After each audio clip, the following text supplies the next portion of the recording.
안녕하세요. IMP입니다. 안녕하세요. 미네볼뱅입니다. 세무조사하면서 이 많은 사람들을 만나게 되잖아요. 네. 그냥 봤을 때 억울하다. 네. 난 진짜 몰랐다. 음. 그러다면 나중에 살려달라. 음. 이런 분류로 나눠지지 않을까 그런 생각이 들어요. 근데 세무조사 대상자로 이제 선정이 됐다는 거는 이제 우선 분석 단계에서 어떤 탄류 혐의가 좀 규모가 있다는 거고요. 그래서 막상 조사 나갔을 때 뭐 본인은 심정적으로 억울하시겠죠. 대부분은 안 억울한 사람이 누가 있겠습니까? 거의 90%는 억울하다고 근데 합니다. 이제 뭐 억울하다고 직접적으로 얘기하는 분들 그렇게 많지는 않고요. 이제 되게 당황을 많이 하죠. 근데 미리 이제 세무조사는 크게 사전 통지를 해주는 정기조사하고 사전 통지를 안 해주는 수시조사로 나뉘는데 정기조사 통지를 받으면 그나마 좀 당황을 덜해요. 근데 이제 갑자기 통지 없이 불시에 가서 조사를 착수하는 수시조사 있잖아요. 네. 수시조사를 받는 분들은 굉장히 당황스러워 하시죠. 근데 그나마 다행인 게 지금 보통 부동산 투자하시는 분들은 자금 출처 조사를 많이 받거든요. 네. 자금 출처 조사가 뭐냐면은 어떤 사람이 부동산을 취득을 했는데 또는 뭐 주식을 취득했거나 이런 분들이 있는데 그 취득 자금의 원천이 뭐냐 이 출처를 따라가는 거죠. 그런 출처를 확인을 해서 만약에 그 출처를 확인했더니 부모로부터 증여를 받았다 이러면 증여세를 과세하는 거고 출처를 따라가 봤더니 사업을 하는 자가 개인 사업소득을 탄류를 했다 그러면 이제 조사를 뭐 통합조사로 전환해가지고 소득세나 부가가치세까지 과세하는 거 이런 게 이제 자금 출처 조사거든요.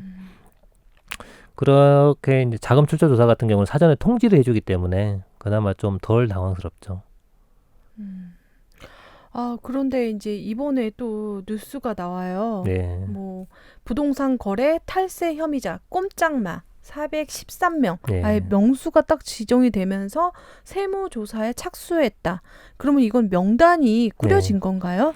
이거는 아마 제 생각에는 한 몇 달 전부터 분석을 해가지고 그 분석한 다음에 이제 탄류 혐의자들 있죠. 탄류 혐의자를 추출한 다음에 그거를 좀 규모가 큰 사람들은 이제 지방국세청에서 조사를 하고요.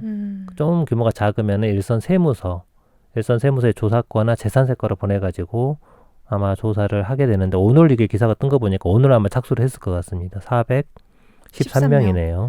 413명 중에서 뭐 다주택자 보유자 뭐 56명, 뭐 회사 자금 유출 9개 법인 뭐 이렇게 돼 있더라고요. 간단하게 제가 이제 직접 이 사람들의 조사 대상 선정 사유를 제가 정확하게 모르겠는데 제 경험에 비추어서 한번 추정을 해보면은요. 지금 처음에 보시면은 자금 출처가 불분명한 다주택 보유자 56명.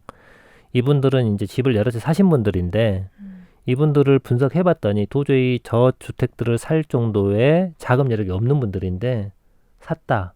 그러면은 이제 두 가지가 추정이 되겠죠. 하나는 뭐 부모나 가족 또는 지인들로부터 증여를 받았거나 또 하나는 이분들이 다른 사업을 하시거나 다른 소득이 있는데 그 소득이 좀 누락이 돼 있거나 이제 이런 혐의로 조사 대상자로 선정이 돼 있을 것 같고요. 두 번째가 이제 회사 자금 유출 혐의 9개 법인과 고액 자산 취득 연소자 등 62명. 여기는 이제 지금 회사 자금 유출 혐의 9개 법인은 이제 개인이 부동산을 샀는데 그 원천을 따라가다 보니까 이분들이 아마 법인 대표일 가능성이 높고요. 회사 돈을 빼와가지고 개인 부동산을 샀는데 쓴 거죠. 그럼 이거는 이제 두 가지 문제가 성립할 수 있습니다. 그냥 아무런 차용증이나 이런 거 없이 빼왔다. 그럼 이건 상법상 횡령이 되는 거죠. 횡령이 되고 세법상으로는 이게 이제 법인 자금의 사유 유출이 되는 거거든요. 이런 경우에는 상여 처분에 따른 소득세가 발생을 합니다.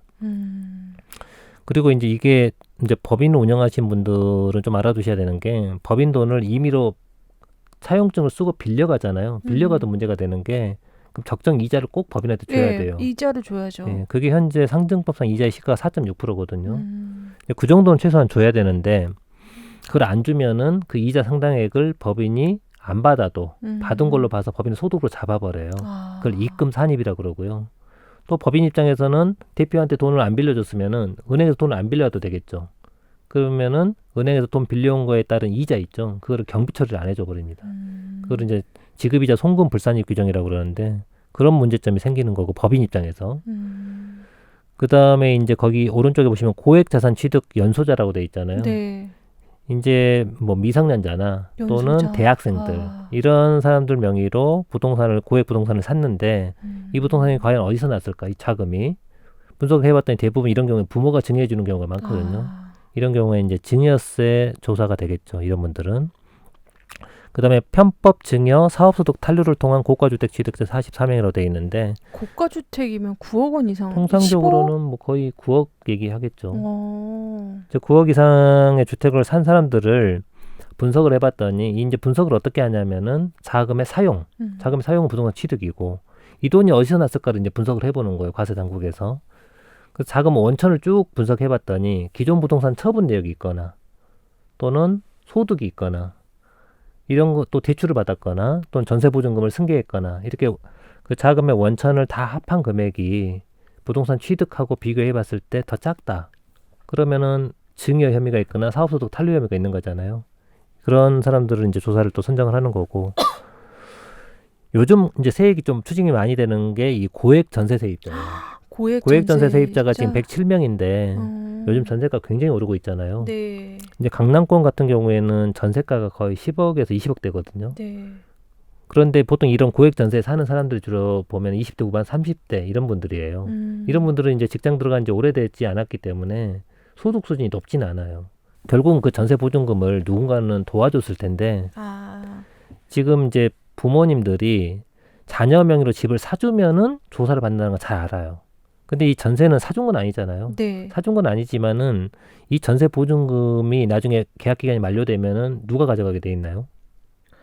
임차인인 세입자가 가져가게 돼 있죠. 그렇죠. 근데 그 세입자가 자녀들이잖아요. 네. 그리고 이것도 그 부모가 대주어 버리면은 이게 증여가 돼 버립니다. 그래서 이 고액 전세 세입자에 대한 그 자금 출처 조사를 해가지고 전세 보증금을 만약에 부모가 대준 게 확인이 되면은 이게 증여세가 과세가 되는데 굉장히 세액이 크게 나와요, 이 부분이. 그 다음에 또 관계기관 합동조사 결과 주택거래 관련 탈세 의심 자료 중 특수관계자 간 가장차입금. 이게 뭔가요? 가장차입금이라는 게? 예를 들어 볼게요. A라는 사람이 이제 1세대 1주택자예요. 근데 자기 명의로 주택을 추가로 취득하면은 기존 자기가 보유하고 있는 주택에 비과세를 못 받겠죠. 네. 또 자기 명의로 주택을 많이 사면 종부세가 많이 나오잖아요. 네. 그걸 피하기 위해서 어떻게 하냐면은 타인 명의로, 그러니까 명의 신탁이죠. 명의 신탁이네요. 예, 명의 신탁 타인 명의로 부동산을 샀습니다. 그래가지고 그 사람 명의로 주택을 가지고 있다가 팔았어요. 팔았더니 양도 차익이 한 3, 4억 이상 발생했습니다. 근데 그 돈을 나한테 가져와야 되죠. 사실상 그 돈이 내 돈이잖아요. 근데 가져오고 싶은데 가져오는 순간 이게 증여세 문제가 되고 또는 부동산 실명법 위반이 되거나 또 비과세 받은 것도 문제가 될 거 아니에요.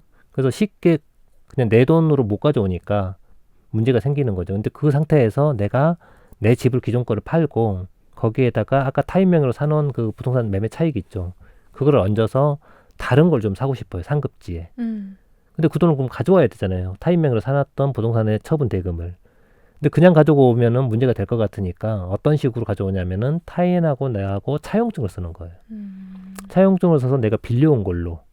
이렇게 해서 이제 자금 조달 계획서 낼 때 소명을 했는데 관계 당국이 보니까 가족끼리 차용이라 하더라도 그렇게 큰 돈을 빌려주기는 어렵거든요. 근데 그런 큰 돈을 빌려줘서 문제가 되는 경우도 있고 가족끼리면 그나마 좀 나은데 가족도 아닌 제 3자한테 돈을 몇 억을 빌려오는 거예요. 차용증 써가지고. 이건 누가 봐도 의심스럽죠. 그쵸. 그래서 이런 것들이 이제 조사를 해보면은 처음에 그 타인 명의로 부동산 살 때 그 돈이 사실상 내 돈이 나갔을 가능성이 높아요. 그러면은 이제 조사를 해보면 이게 부동산 실명법 위반으로 걸릴 수도 있고 또 저 사람이 그 1세대 비과세를 받았는데 비과세가 취소가 될 수도 있고 굉장히 큰 문제가 발생할 수도 있습니다. 어떻게 조사를 해요? 5천만 명을 조사하진 않을 거 아니에요? 5천만 명을 당연히 조사하지는 않고요. 네. 기본적으로 이 조사 대상자 선정은 조정 대상 지역은 3억이죠. 그다음에 비조정 지역은 6억 원 이상인 주택에 대해서는 자금 조달 계획서를 내게 돼 있죠. 자금 조달 계획서. 그다음에 투기 과열 지구에 9억 초과하는 주택은 자금 조달 계획서를 낼 때 증빙 자료도 같이 내게 돼 있습니다. 그렇죠.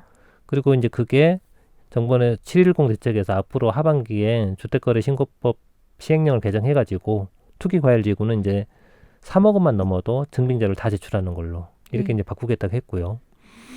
이렇게 해서 이제 자금 조달 계획서를 내고 증빙 자료를 첨부를 하면은 먼저 이거를 점검을 누가 하냐면 1차로 지자체에서 점검을 하게 돼 있죠. 지자체. 그리고 요즘은 지자체가 인력이 부족하니까 한국감정원에서도 같이 점검을 하고 있습니다. 그래서 지금 자금 조달 계획서. 예, 감정원에서 소명을 하고 소명 요구서를 받은 분들도 많을 거예요. 어머, 진짜요? 예, 그게 이제 지자체에서 인원이 부족하니까 감정원에서 지금 소명 자료를 이제 받도록 하고 있죠. 그렇게 해서 이제 소명 자료를 받아본 다음에 지자체에서 검토해 보니까 이 사람들의 소명이 좀 미흡하거나 좀 탄류 혐의가 발생한다.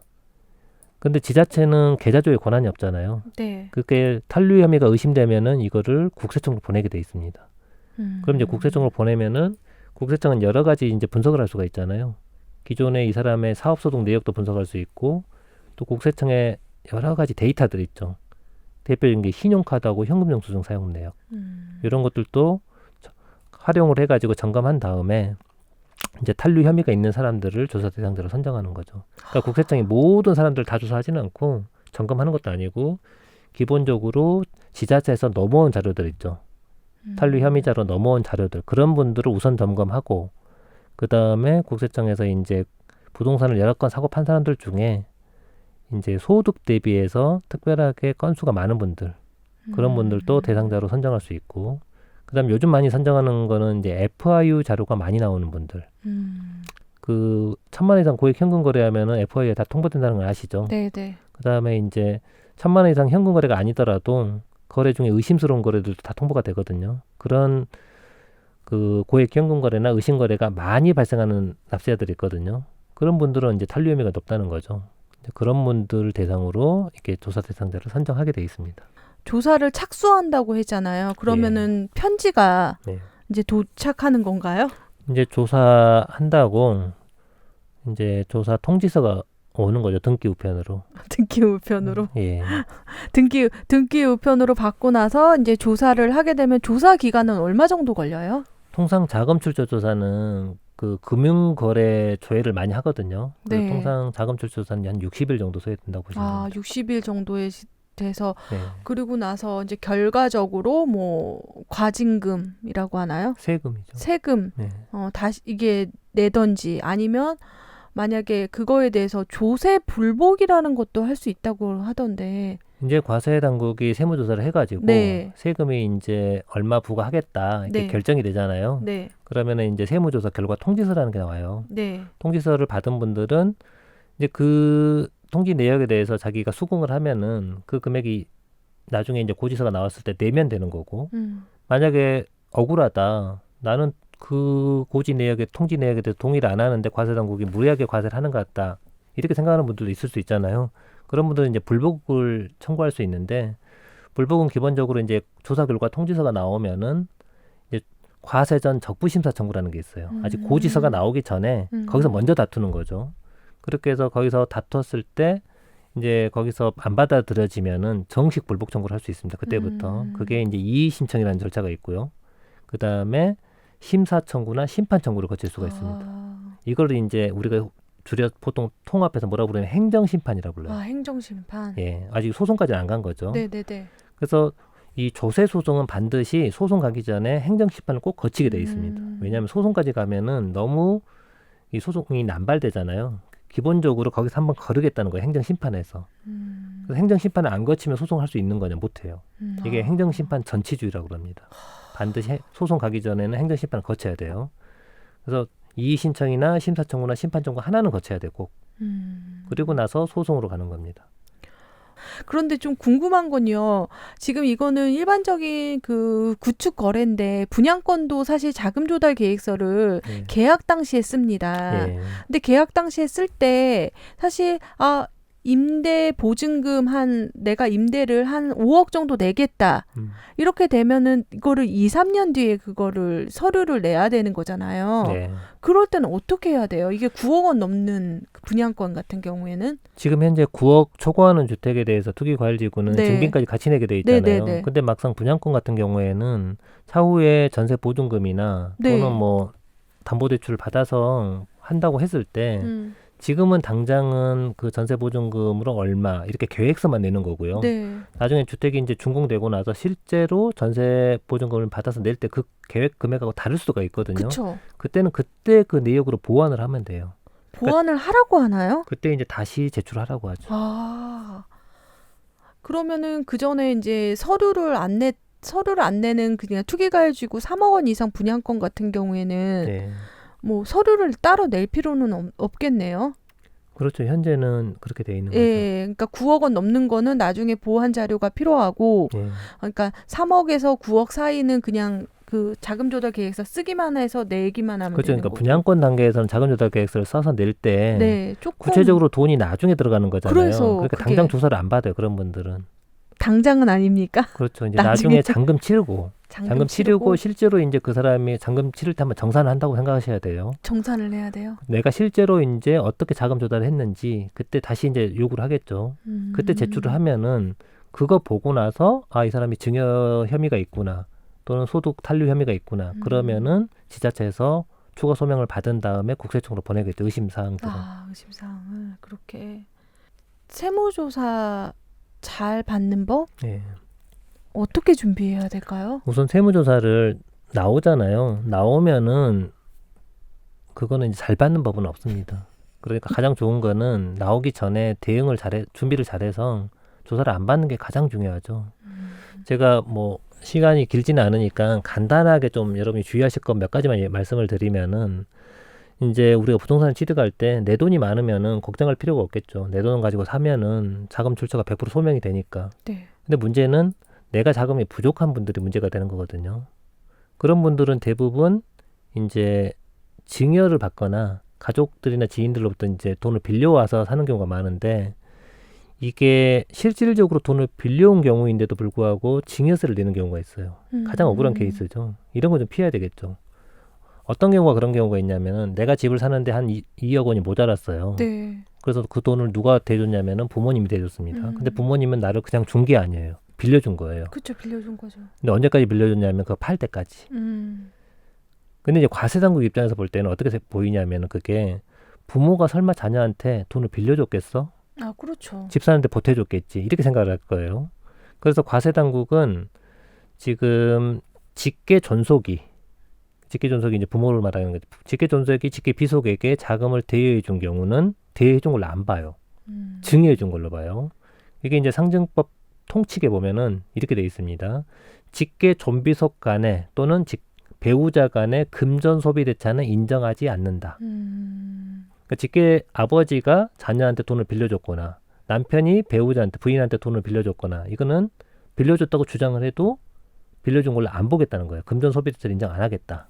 결국은 증여로 보겠다는 거죠. 증여로 본다는 거예요? 그렇죠. 그럼 6억 이제 이상 되는 거는 배우자는 괜찮죠. 배우자는 6억까지는 공제가 있으니까. 근데 직계 존속은 직계 비속한테 증여해줄 때 5천만 원만 공제해 주잖아요. 그럼 미성년자는 2천만 원밖에 공제를 안 해주고. 그렇기 때문에 증여세가 생각보다 많이 나와버리죠. 그래서 이런 걸 피하려면 어떻게 해야 되는 거냐. 실질적으로 이제 증여가 아니고 실질적으로 증여가 맞으면 세금을 내면 돼. 억울하진 그쵸, 않아요. 네. 근데 실제 증여가 아닌데 빌려왔는데 문제는 아무것도 내가 대응을 안 해놨다. 준비를 안 해놨다. 그러면 증여세 과세될 가능성이 높거든요. 이제 그런 분들은 우선은 부모님이 나한테 돈을 빌려줄 때 차용증을 꼭 써놓으셔야 됩니다. 그리고 확실하게 하려면은 이자를 꼭 지급하셔야 돼요. 근데 이자를 몇 프로를 지급해야 되는 거냐? 원래 이제 상증법상 이자의 시가는 4.6%인데 꼭 4.6%를 지급할 필요는 없어요. 네. 왜냐하면은 지금 이자 같은 경우에 이자의 시가가 4.6%인데 4.6%보다 덜 지급하면은 이자 덜 지급한 거에 대한 증여세를 내야 되거든요. 근데 그 이자 덜 지급한 금액이 연간 1,000만 원이 안 나면 증여세 과세를 안 합니다. 그렇기 때문에 가급적 이자는 꼭 주되 4.6%가 아니고 그 이자가 1,000만 원 안 넘는 수준의 이자는 지급하시면 돼요. 간단히 제가 예를 한번 들어볼게요. 지금 아버지한테 내가 3억을 빌려왔습니다. 네. 3억을 빌려왔는데 4.6% 이자를 지급하려면 연간 얼마인가요? 1,380만 원이거든요. 그것도 부담스럽죠. 왜냐하면 그쵸. 이자 줄 때는 나중에 과세상국한테 적발되면은 이자 소득세를 내야 돼요. 그게 27.5%거든요. 그래서 이제 그게 부담스러운 분들은 이자를 몇 프로를 주면 되냐면 제가 보기에는 한 1%. 1%는 안 되겠네요. 한 2% 정도 준다고 한번 가정해 볼게요. 그러면 상증법상 이자의 시가가 4.6%고 지급하고 있는 이자가 2%면 2.6%를 덜 주고 있는 거죠. 네. 2.6%에다가 3억 빌려왔으니까 3억을 곱해 보세요. 그러면 780만 원이죠. 네. 그럼 연간 780만 10만 원만큼 덜 주고 있는 거예요. 내가 네, 아버지한테. 네, 네. 그런데 거기에 대해서 증여세를 내는 거냐? 안 낸다는 거죠. 연간 덜 지급한 이자가 1,000만 원이 안 넘었기 때문에. 그렇죠. 예, 그래서 그런 경우는 한 2% 정도만 주고 있어도 괜찮다는 겁니다. 그리고 이제 차용증 쓰고 이자 지급하면은 쥐파고. 과세를 못 해요, 이제. 왜냐하면 정상적으로 그건 대여로 보는 거죠. 근데 아버님이 이자 소득이 생기니까. 근데 그것도 이제 과세당국에서 점검했을 때 과세가 되는 거고 점검 안 하면 그냥 넘어갈 가능성이 높겠죠. 종합소득세 신고까지 하면 완벽하지 않을까요? 그럼 완벽하죠. 완벽한 세무조사. 네. 근데 이제 만약에 이자를 못 주는 경우도 있거든요. 소득이 없는 분들 이자 주기가 어렵죠. 이를 대학생이 아버지한테 빌려왔다. 대학생 명의로 주택을 사면서. 그러면 조금. 그럼 대학생이 소득이 없는데 이자를 어떻게 주겠습니까? 그러니까요. 그런 경우에는 이제 보통 집을 팔아서 주는 걸로 계약할 수도 있습니다. 당장은 못 주지만은 이 자녀가 아주 오래 가져갈 건 아니고 한 2, 3년 뒤에 팔 거다. 그럼 팔아서 이자를 줄 수도 있죠.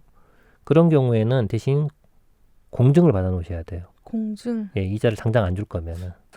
공증을 그게 왜 받아놔야 필요하냐면은 만약에 이제 갑자기 자금 출처 조사를 IMF이 받았는데 국세청에서 갑자기 나왔는데 아버지한테 3억 원 넘어온 거를 국세청이 알고 나온 거예요.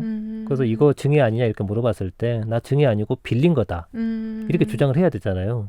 주장을 해야 되는데 문제는 차용증을 사실은 안 썼어요.